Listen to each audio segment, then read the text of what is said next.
In September, I was lucky enough to be able to experience 5 Cathay Pacific business class flights. I'm not super rich, I just found a very good deal. In this video, I'll tell you a bit about that deal, my thoughts on Cathay Pacific's business class offering, and if it's worth the money, and also the last Cathay Pacific business class flight I took on this trip, which was not perfect. My flight being cancelled meant I ended up on a Boeing 777-300, non-ER. So I got to experience that business class product. Come along and I'll tell you all about it all. Welcome to Hong Kong International Airport, the hub for Cathay Pacific. Inside the check-in hall, check-in for my flight was at aisle B, with there being separate lines for economy, business and first class. The check-in staff were friendly and it didn't take too long. There wasn't really a queue. I was given a lounge invite card.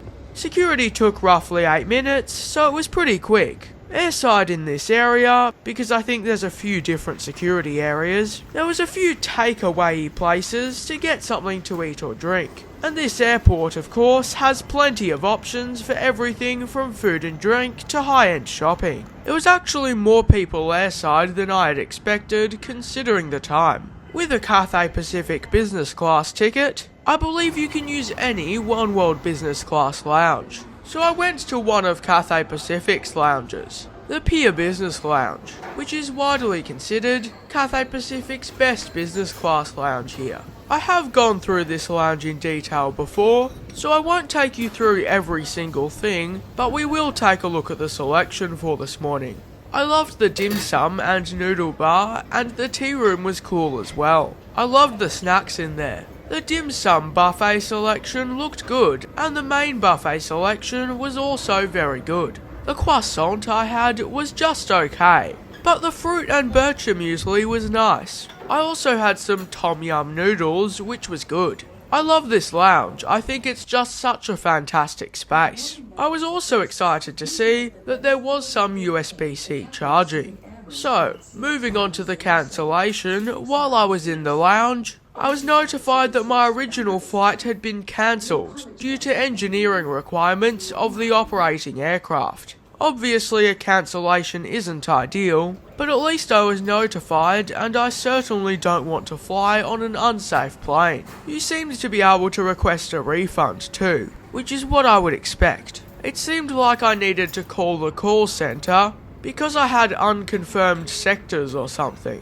I think this was because I'd already completed some sectors. I thought I could probably speak to some of the lounge staff to change my flight, which did end up being the case. I still needed to get to Seoul, so I explored the idea of being able to change to a Korean Air flight, which I think from memory was on a Boeing 787, which would still have lie flat seats. But there was no availability and I wanted points. At least with the cancellation, I got more time to eat food at the lounge. There's my ride to Seoul. Bravo Hotel November Golf is a 1998 built Boeing 777-367 delivered new to Cathay Pacific. It's one of 17 non-ER Boeing 777-300s in Cathay Pacific's fleet. Only 60 non-ER Boeing 777-300s were delivered to airlines, which I believe would make it the least sold Boeing 777 variant. I thought that it was surprisingly noticeable that the engine on the 777-300 are smaller than the ones on the ER variant. There was 4 queues for boarding, 1 for each class, and their equivalent frequent flyer status. I believe special assistance passengers boarded first, followed by first class. I might be wrong, but I think the boarding gates didn't work for us passengers who had been changed to this flight. For general boarding. At this time, we would like to invite passengers with reduced mobility, air passengers requiring assistance. Incheon is now ready for general boarding. Would all remaining passengers please have your boarding passes and passports ready and proceed to the boarding gate. As you board the aircraft,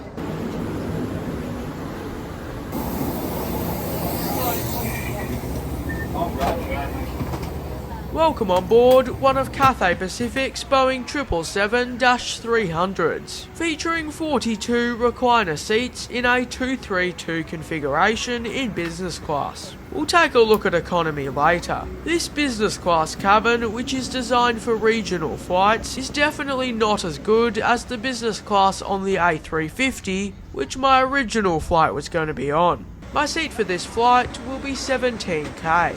Waiting for me at my seat was a pillow, a pair of headphones and some water, but no blanket.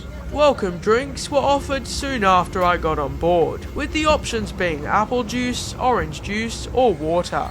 Now let's take a quick look at the seat features. I believe this is the same seat model found on Cathay's A330 regional business. Legroom was great, as you'd expect for a business class seat. There's a tray table which can be used half opened or fully opened. The in-flight entertainment screen is not tiny, but it's not the biggest either. On the side of it, there's a USB-A port, and whatever this is, maybe it's something obvious, let me know in the comments if it is. Anyway, the in-flight entertainment screen is adjustable, and on this side there's a coat hook.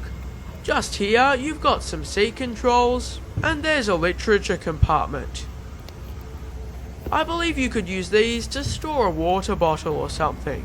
There's the overhead panel. Also, hot towels were handed out. There's a remote for the in-flight entertainment screen. The seat does feature an adjustable headrest, and also universal power sockets. I guess one per business class seat. There's also a cocktail table thingy which can be pulled out. We're already currently floating off the final bit of cargo loaded to be underway. Once we are underway today, we've got a flight time of 3 hours and 10 minutes. The crew came around and addressed me by my last name and asked for meal orders before pushback. She offered to wake me up if I was asleep. Pushback. We're not expecting this to be increase at any stage, but we'll get you posted if there are any changes. At this stage, as you head to that, should be quickly pushed back about 12 minutes.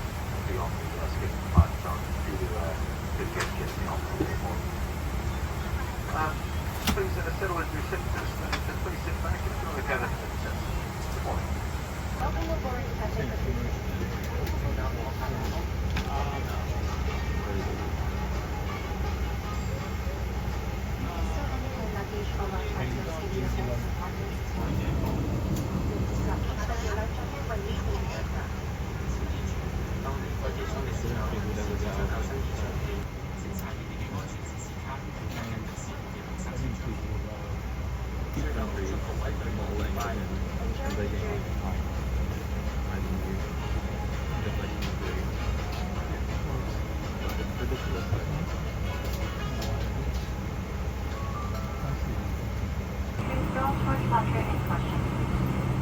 It's now time for pushback, about 10 minutes behind schedule.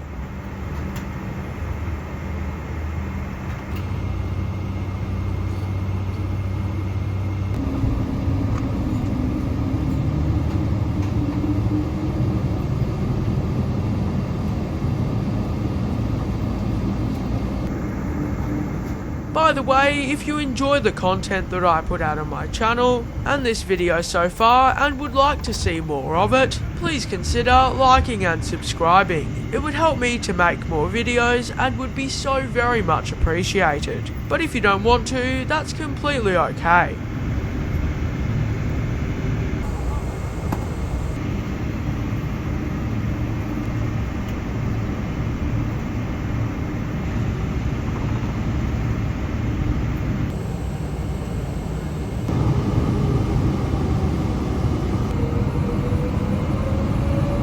It's now time for takeoff on runway 07 right.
screen seemed powerful on takeoff, and what a nice sound those engines make. A bit after takeoff, arrival cards were handed out. Now let's have just a quick look at the in-flight entertainment. The in-flight entertainment screen seemed to have the same system and hardware as the A330's regional business, but I'm not sure if the selection was different. I thought that on my Cathay A330 flight in this trip, there seems to be less movies than on the A350. I'm not sure if on this 777 there was the same amount of movies as on the A330 I flew on, but I didn't think it was as good as the selection on the A350, but I don't really know. Either way, the selection certainly wasn't bad. I was surprised to see that on a plane of this age, there was an onboard camera, albeit not a great quality one and only one. But still, the lavatory surprisingly seemed a really good size, at least that's how it felt to me. There was also hand wash, body lotion and antiseptic for additional amenities in the business class lavatory.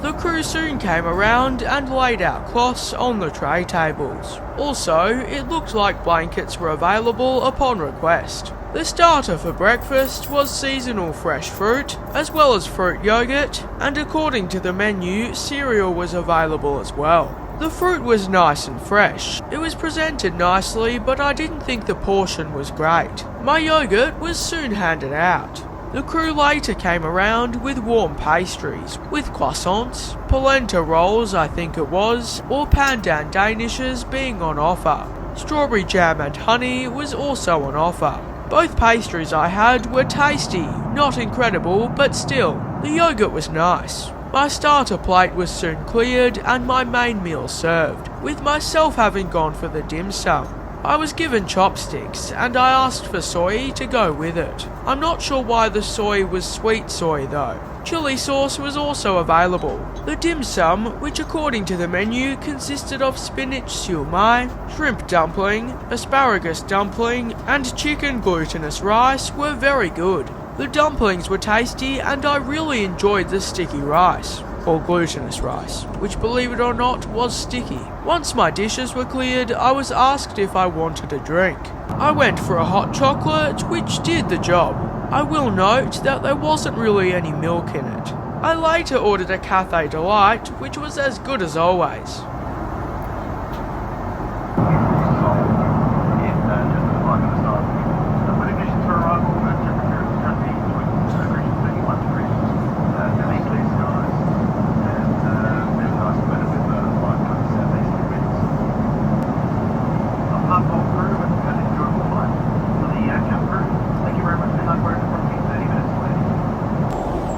The seats don't convert into a full bed, but I thought the recline was great. Now let's have a quick look at the economy class seats. The economy cabin features 396 Recaro seats. I think they might be the CL3710 in a 343 configuration.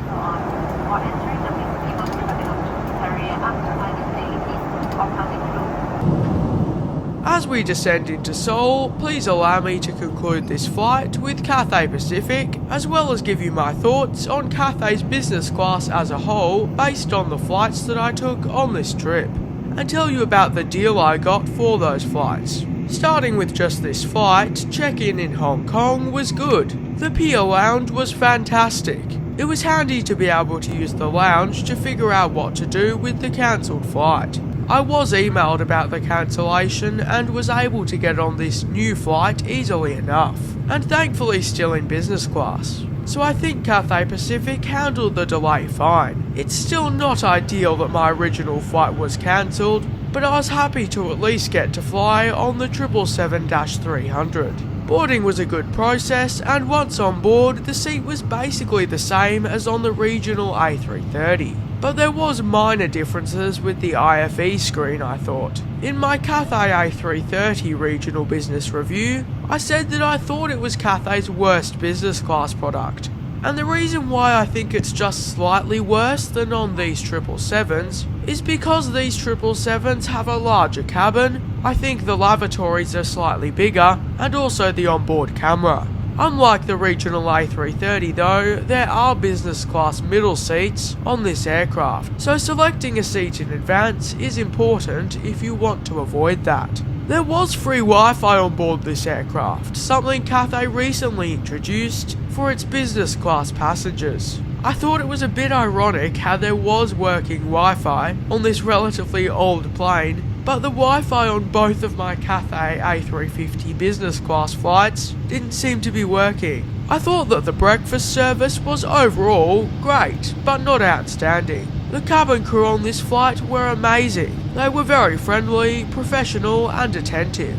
Also, there was a bit of turbulence over the Yellow Sea, but that's not Cathay's fault. So what do I think of Cathay's business class overall, having experienced 5 flight cycles in it? Cathay Pacific's lounges are a standout for me, being some of the best I've been to, though I have only been to Cathay lounges in Singapore and Hong Kong. It would be nice if the entertainment systems and selection was more similar between the regional A330s and 777s and the A350s. I'm not sure if the older hardware makes that more difficult. For short or medium haul flights, if you can get on one of Cathay's planes with lie-flat seats, which can be found on its ER 777s, A350s and some A330s, then Cathay's hard product is fantastic. Cathay's regional business class on its A330s and 777s is fine, but not really up to the standard of some of its competitors, or from the photos and videos I've seen, even Cathay's A321neos.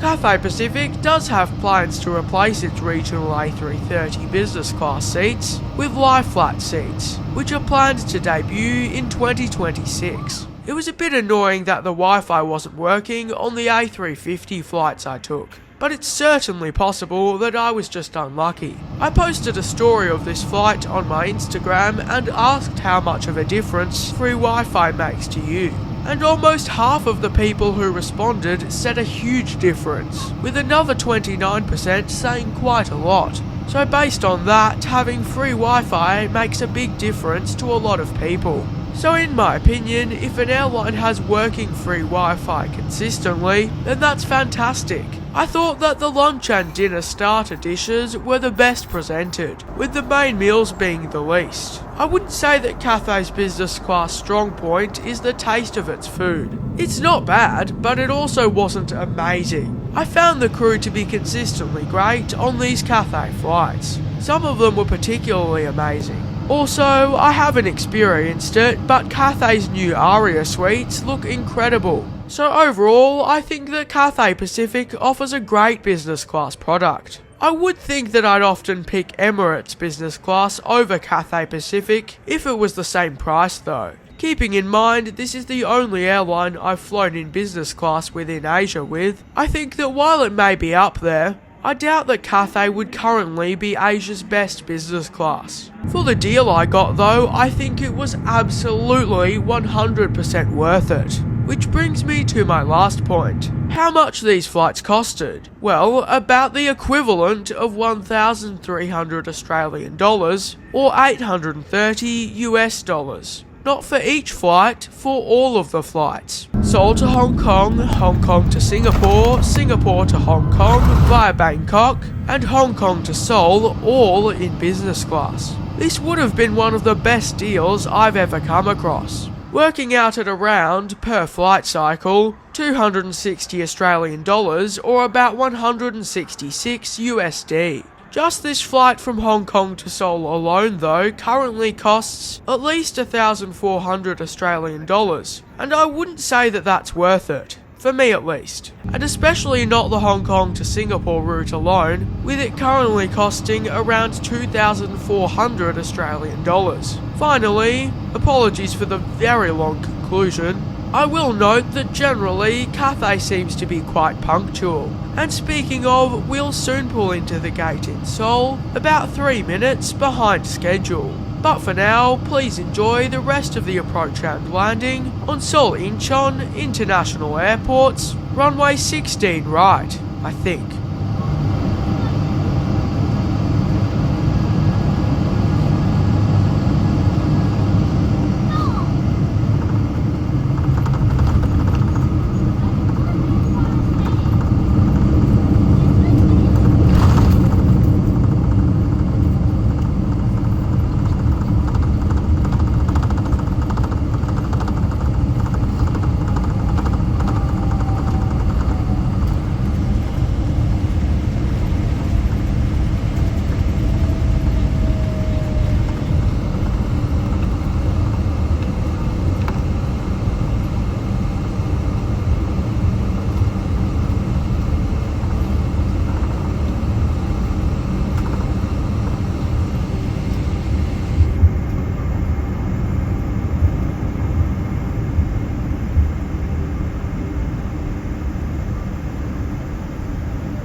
I'd like to take this time to thank you all so much for watching today's video.